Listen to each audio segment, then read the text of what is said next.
ಶಿವಶಂಕರ ಪಾರ್ವತಿ ರಮಣಯ ನಿನಗೆ ನಮೋ ನಮೋ. ಚಂದ್ರಚೂಡ ಶಿವಶಂಕರ ಪಾರ್ವತಿ ರಮಣ ನಿನಗೆ ನಮೋ ನಮೋ.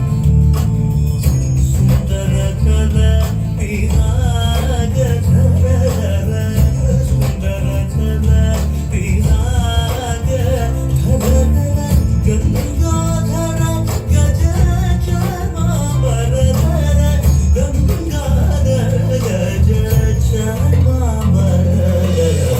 ಚಂದ್ರಚೂಡ ಶಿವಶಂಕರ ಪಾರ್ವತಿ ರಮಣ ನಿನಗೆ ನಮೋ. कहानी तब शुरू होती है जब भगवान ब्रह्मा ने सृष्टि के लिए शिव और शक्ति की मदद मांगी। विश्व का निर्माण करने के लिए शक्ति का सहयोग मांगा। बिना प्रकृति के ममता और पोषण से यह विश्व निर्मित नहीं हो सकती थी। शिव को इस ब्रह्मांडीय उद्देश्य का पूरा ज्ञान था। शक्ति ने इस नेक कार्य के लिए शिव से दूर जाने की अनुमति ली और शिव ने शक्ति को अनंत काल तक प्रतीक्षा करने का वचन दिया। पूरी प्रकृति का सुंदर निर्माण कर, जीवन प्रदान कर, अपने कार्य के पश्चात शिव से मिलने की उनमें आशा जगती है। शिव को पाने के लिए पहले उन्होंने माता सती के रूप में जन्म लिया और 108 जन्म पश्चात माता पार्वती के रूप में पुनर्जन्म लिया। एक सुंदर कन्या के रूप में माता पार्वती ने राजा हिमावत और उनकी पत्नी मैनावती के घर जन्म लिया। माता पार्वती को सदा शिव का ज्ञान था। उनके आराध्य और प्रेम की उपासना वह सदा करते रहे। समय बीतता गया। महर्षियों के कहने पर उन्होंने शिव को पाने के लिए कठोर तपस्या की, शिव की सेवा में खुद को समर्पित कर दिया। परंतु शिव को पाना इतना आसान न था। माता पार्वती को कईयों ने तपस्या छोड़कर और कोई वर चुनने का आग्रह किया, पर वह नहीं मानी और शिव को पाने के लिए और कठोर तपस्या करने लगी। बिना किसी संकोच के उन्होंने अपनी तपस्या और सख्त कर दी। सदियां बीत गई पर माता पार्वती का विश्वास न टूटा। यह तब देखकर सारा ब्रह्मांड माता पार्वती को शिव से मिलाने में जुड़ गया। शिव के प्रति उनके प्रेम और निष्ठा की एक परिभाषा बन गई। पार्वती का शिव को पाने का अटूट विश्वास मानो प्रेम की एक रीत बन गई।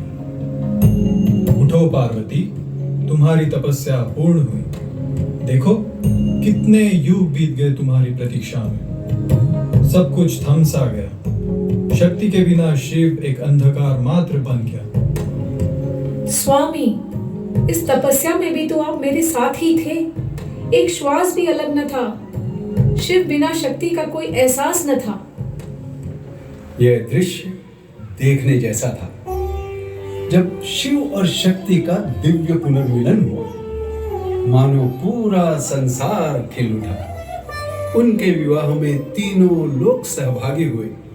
सारे शिवगण, देवता और ब्रह्मांड मानो शिव के बाराती बन हिमवान राजा से उनकी पुत्री पार्वती को कैलाश नाथ के साथ ले जाने आए थे।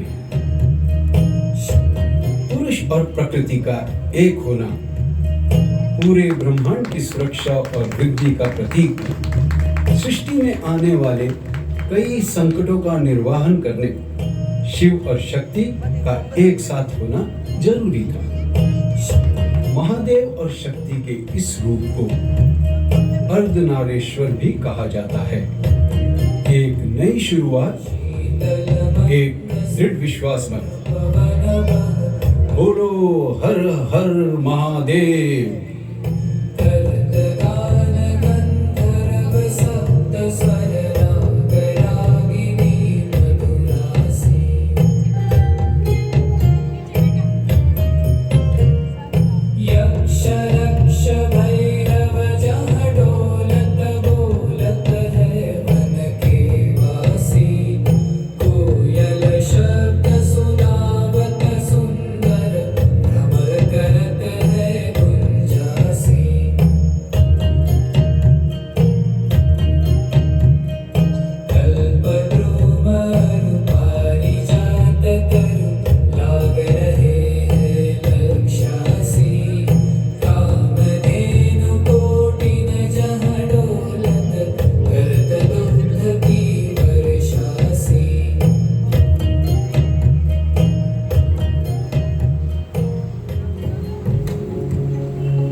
माता पार्वती की ऊर्जा और शिव की स्थिरता के कारण ही इस सृष्टि में संतुलन है।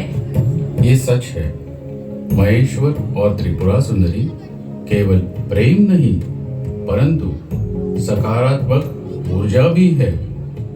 स्वामी, क्या यही कारण है उन्हें ध्यान दीप भी कहा जाता है? हाँ देवी, सर्वेश्वर है वो। सृष्टि में आने वाली पीड़ा खुद में ही समा लेते हैं। शिव को कई नामों से पुकारा जाता है। कभी शिव शंकर तो कभी महादेव, कभी महेश्वर तो कभी नीलकंठ। नीलकंठ का नाम शिव जी के असीम त्याग और निस्वार्थ प्रेम को दर्शाता है। यह कहानी भगवान शिव के अनंत प्रेम और बलिदान को परिभाषित करती है। यह एक दिव्य त्यागमय प्रसंग है जिसने ब्रह्मांड का भाग्य बदल दिया।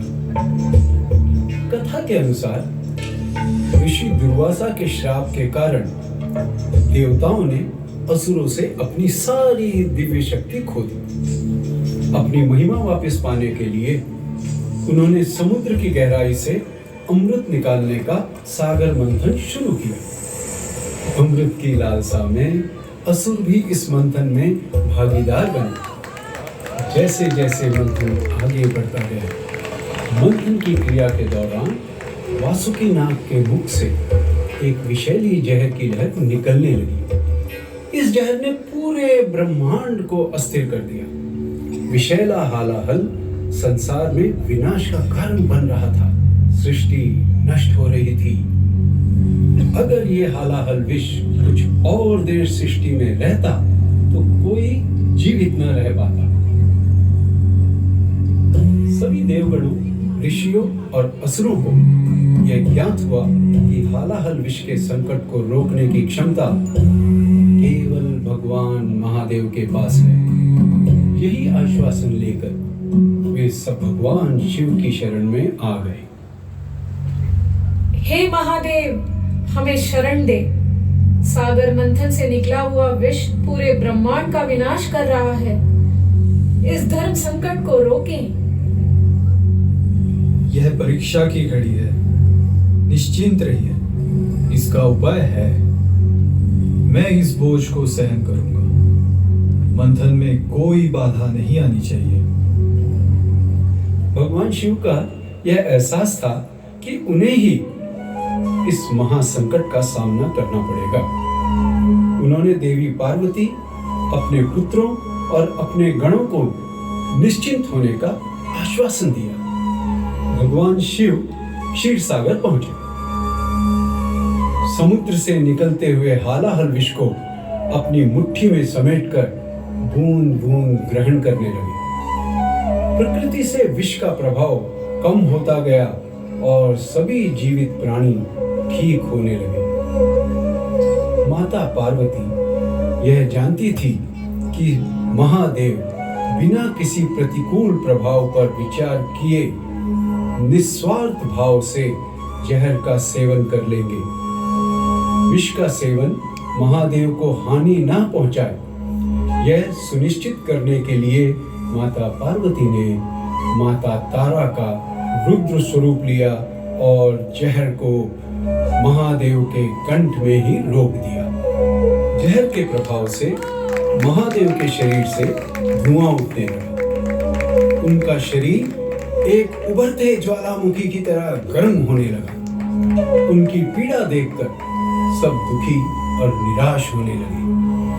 महादेव की पीड़ा कम करने का प्रयत्न सब करने लगे। प्रकृति खुद महादेव की सेवा में जुड़ गई। इंद्रदेव धुआंधार वर्षा से उनके ऊपर अभिषेक करने लगे। चंद्रमा अपनी शीतलता देने के लिए उनके जटाओं में बस गए। सप्तऋषि जड़ी बूटियों का हवन करने लगे। देव आदि उपस्थित सारे गण बेलपत्र से उनका अभिषेक करने लगे। मानो सारा ब्रह्मांड महादेव की देख रेख में जुड़ गया और चारों ओर ओम नमः शिवाय की गूंज उठने लगी। धीरे धीरे विष का असर कम होने लगता है और महादेव ठीक होने लगते हैं। प्रेम भाव से किया गया अभिषेक भक्ति का एकमात्र प्रतीक है जो महादेव को सबसे प्रिय है। भगवान शिव के कंठ में ठहरा हुआ विष उनके निस्वार्थ प्रेम और संसार पर आए हुए दुखों को बिना संकोच के ग्रहण करने की क्षमता दर्शाता है। इसी नाम और भाव से नीलकंठ की उपासना और भक्ति की जाती है। बोलो हर हर महादेव।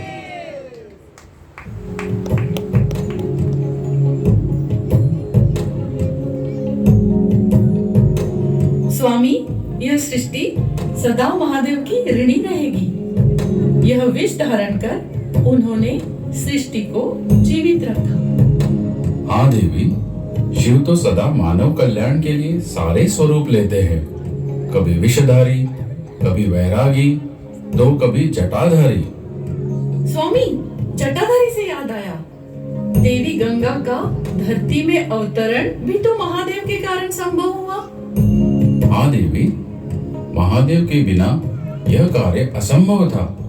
महादेव की विशाल जटा से निकली हुई गंगा देवी की कहानी। ऐसा माना जाता है कि पर्वत राजा हिमवान की एक और देव पुत्री थी। वे थी उनकी ज्येष्ठ पुत्री गंगा, एक महानदी स्वरूप में पहचाने जाने वाली। वे थी माता गंगा। देवी गंगा की यात्रा और उद्देश्य निश्चित था। एक बार समस्त देवगण पर्वतराज हिमवान और उनकी पत्नी मैना देवी के पास कुछ निवेदन लेके आए। राजा हिमवान कृपा करें और देवी गंगा को ब्रह्मलोक में आने की अनुमति दे। उनके पवित्र जल के प्रवाह से इस लोक में सदैव पुण्य रहेगा। राजा हिमवान यह नेक कार्य के लिए मान गए। अपने माता पिता से आशीर्वाद लेकर देवी गंगा ब्रह्मलोक में जा बसी। देवी गंगा ब्रह्मा और स्वर्ग लोक में बहती रही। सदियां बीत गई। दूसरी ओर धरती पर जल तत्व का अभाव होने लगा। पवित्र नदियां लुप्त होने लगी। इसका प्रभाव पूरे सृष्टि पर और समाज पर पड़ने लगा।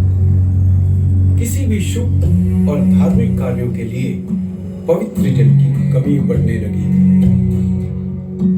कई पूर्वजों को मोक्ष प्राप्त नहीं हुआ। इस व्यथा से कोई न बच पाया, न राजा और न प्रजा। भगीरथ इक्ष्वाकु वंश के एक सामर्थ्यवान राजा थे,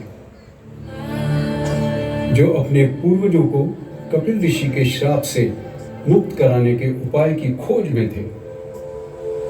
इसी सोच में उन्होंने यह निर्णय लिया कि वे निराहार तपस्या करेंगे जब तक उन्हें कोई मार्ग नहीं सूझता। वे दृढ़ निश्चय कर ब्रह्मा जी की तपस्या करने लगे। कई वर्ष बीत गए, परंतु भगीरथ तपस्या में बने रहे।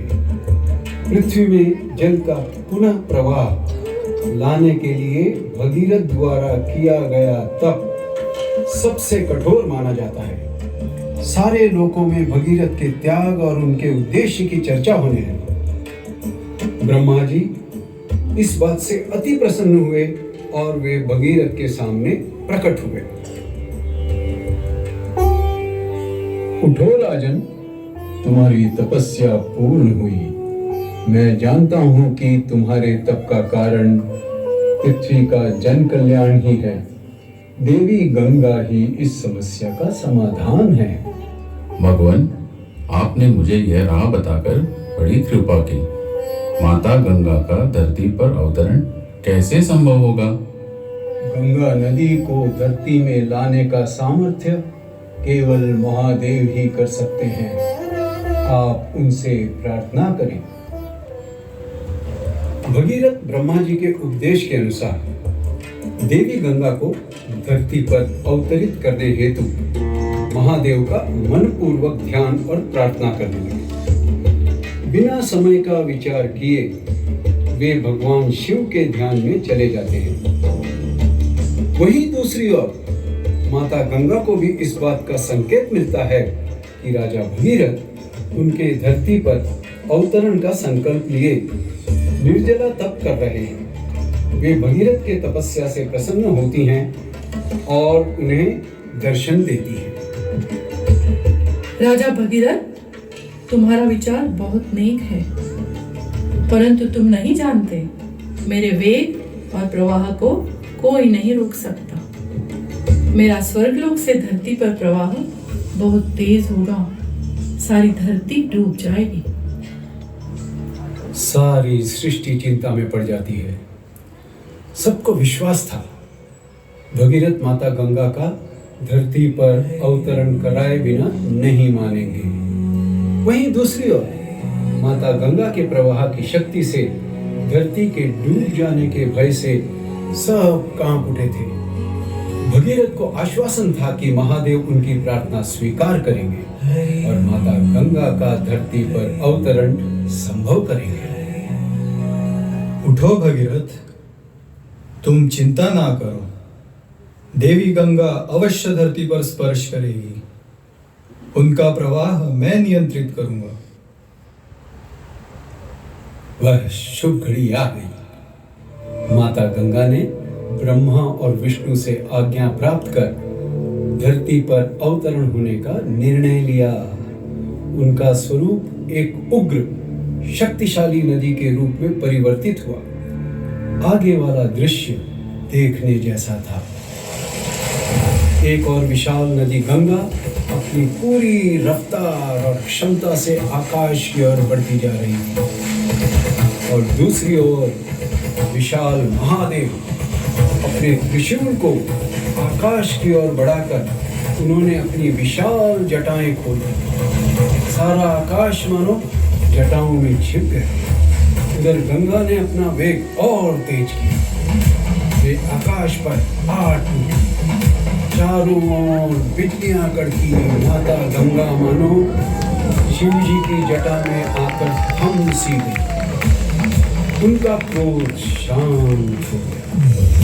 महादेव ने अपनी लंबी जटाओं को पकड़कर अपने सिर पर बांध दिया।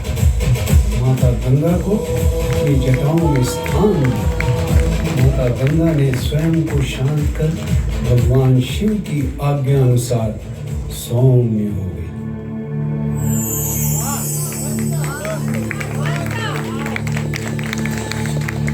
जय हो महादेव, यह अद्भुत कार्य केवल आपसे ही संभव था। हे शिव शंकर, आज से आप गंगाधर के नाम से जाने जाएंगे। इस महानदी को इसकी दिशा दिखाएं और पृथ्वी लोक को पावन करें। भगवान शिव ने माता गंगा को अपनी जटाओं से मुक्त किया और दिव्य गंगा को आशीर्वाद दिया।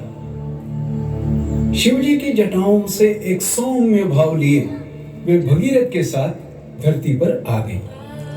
उनके पावन स्पर्श से धरती खिलखिला उठी। अपने पिता हिमावन और माता मैनावती की गोद में आकर रुकी। अपने माता पिता से आशीर्वाद पाकर वे आगे चल पड़ी। भगीरथ की इच्छा अनुसार माता गंगा ने धरती पर अपना स्थान ग्रहण कर कई युगों से अपने प्रेम और दुलार से मानव कल्याण करती आ रही हैं। हम राजा भगीरथ के भी हम सदा कृतज्ञ रहेंगे। इनके संकल्प से ही आज माता गंगा धरती पे विलास करती हैं और सदा हमें पाप मुक्त करती हैं। नदियाँ पर्वत से निकले पर सागर और ही उसकी गति।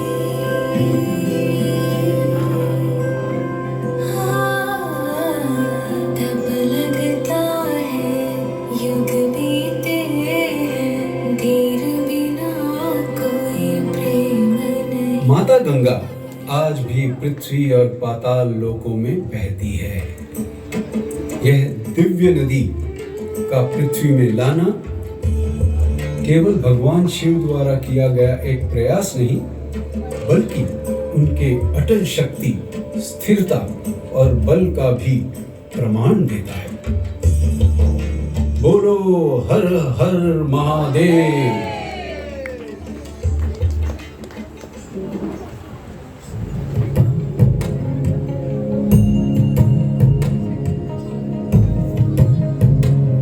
नाथ, महादेव की शक्ति का कोई तोल नहीं। माता गंगा को नियंत्रित करना कोई खेल नहीं। हाँ देवी, वे विश्वनाथ है, वे अनीश्वर है और सबके आराध्य भी। स्वामी, उन्हें भक्त वत्सल भी कहा जाता है ना? हाँ, वे अपने भक्तों से अगाध प्रेम करते हैं और भक्त उनके अंश बन जाते हैं। ऐसी एक शिवांश की कहानी। बहुत समय पहले की बात है। ऐसे समय में हिमालय की गोद में एक महान ऋषि शिलाद निवास करते थे। उनका जीवन तप, त्याग और भक्ति का प्रतीक था। वे जन्म से ही शिव भक्त थे। यद्यपि शिलाद मुनि के पास ब्रह्म ज्ञान और अपार आध्यात्मिक शक्ति थी, फिर भी उनके हृदय में एक अधूरी इच्छा पल रही थी। पास कोई संतान नहीं थी और यह विचार उन्हें बार बार विचलित कर देता। शिव स्वरूप कोई संतान पाने की इच्छा जाग उठी। उन्होंने तपस्या का संकल्प लिया। दिन रात उनके होठों पर केवल एक ही मंत्र था, ओम नमः शिवाय, ओम नमः शिवाय। कैलाश पर्वत पर स्वयं भगवान शिव भी उनकी अटूट भक्ति से प्रसन्न हो उठे। तुम्हारी तपस्या ने मुझे प्रसन्न कर दिया, वर मांगो। हे देवों के देव, मुझे एक ऐसा पुत्र चाहिए जो आपके ही समान हो, अजर, अमर, अद्वितीय, ज्ञान और शक्ति से संपन्न, जो जन्म से ही आपका अनन्य भक्त हो। तथास्तु, मैं तुम्हें अपने ही अंश से उत्पन्न एक पुत्र प्रदान करूंगा। न सिर्फ वो तुम्हारे वंश को आगे बढ़ाएगा, बल्कि मेरी सेवा और ब्रह्मांड की रक्षा में भी अपना जीवन अर्पित करेगा। अगले ही दिन जब शिलाद मुनि अपने यज्ञ के लिए भूमि की तैयारी कर रहे थे, उन्होंने हल चलाते समय भूमि को चीरते हुए एक दिव्य दृश्य देखा। धरती के भीतर से एक दिव्य आभा से युक्त बालक प्रकट हुआ। उसके मुखमंडल पर अद्भुत तेज था। शरीर सुनहरी आभा से दमक रहा था और उसकी आंखों में असीम शांति व साहस झलक रहा था। शिलाद मुनि ने प्रेम पूर्वक उस बालक को गोद में लिया। उन्हें आनंद हुआ कि ये उनकी भक्ति का फल है।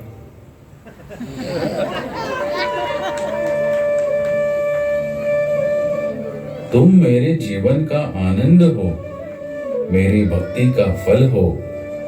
तुम्हारा नाम होगा नंदी, अर्थात आनंद और परम सुख। वे जन्म से ही महादेव के अंश थे और उनके भीतर उसी दिव्यता की झलक थी। नंदी का हृदय बचपन से ही ज्ञान और भक्ति में रमा हुआ था।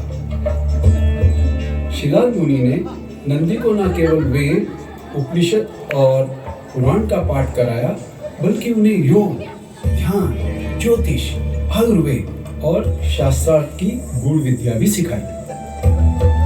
वह अद्भुत स्मरण शक्ति से संपन्न थे। उनकी बुद्धिमत्ता और धर्म ज्ञान की ख्याति देवलोक तक पहुंच गई। देवगण भी यह देखकर विस्मित थे कि इतनी छोटी उम्र में कोई इतना प्रखर कैसे हो सकता है। उनका हृदय महादेव के चरणों में पूर्ण रूप से समर्पित होने के लिए व्याकुल था। नंदी का एक ही स्वप्न था, मैं जीवन के प्रत्येक क्षण महादेव की सेवा में बिताऊं और कभी भी उनसे दूर न रहूं। इस संकल्प के साथ नंदी ने एक तपस्या आरंभ की। शिव का ध्यान करते करते कभी कभी दिन बीत जाते, कभी रातें गुजर जाती और नंदी वहीं एकाग्र भाव से ओम नमः शिवाय का जप करते रहते। शिव अपने पुत्र पर प्रसन्न हुए और नंदी के सामने प्रकट हुए। वत्स नंदी, मैं तुम्हारी भक्ति और निष्ठा से अत्यंत प्रसन्न हूँ। वर मांगो पुत्र। मुझे एक ही वरदान दीजिए, मैं आपके चरणों से कभी दूर न हूं और सदा आपकी सेवा में रहूं। नंदी, मैं तुम्हें एक अद्वितीय वरदान देता हूँ। आज से तुम मेरे लिए केवल एक भक्त नहीं, बल्कि मेरे सबसे प्रिय साथी होगे। मेरे समस्त गणों के प्रमुख रहोगे। कैलाश पर्वत के द्वारपाल बनोगे। कोई भी देव, ऋषि या जीव मेरे दर्शन हेतु आएगा तो पहले तुम्हारी अनुमति से ही प्रवेश करेगा। तुम मेरे वाहन बनोगे, परंतु केवल वाहन ही नहीं, तुम मेरे निकटतम मित्र भी रहोगे। मेरे साथ हर युद्ध, हर यात्रा और हर साधना में रहोगे। नंदी की आंखें भर आई। अपने आराध्य के साथ सदा एक हो जाने की शुभ घड़ी आ गई। शिव ने अपना त्रिशूल आकाश की ओर उठाया। त्रिशूल से एक दिव्य प्रकाश निकला जिसने नंदी को आच्छादित कर लिया। क्षण भर में नंदी का रूप परिवर्तित हो गया। उनका शरीर विशाल, शक्तिशाली और अजय वृषभ के रूप में बदल गया। सफेद बर्फ के समान निर्मल रंग, सींगों पर स्वर्ण आभा और माथे पर एक दिव्य त्रिपुंड। यह वृषभ केवल एक वाहन नहीं था, वह स्वयं शिव की शक्ति, धैर्य और अडिग निष्ठा का जीवंत प्रतीक था। उस दिन से नंदी न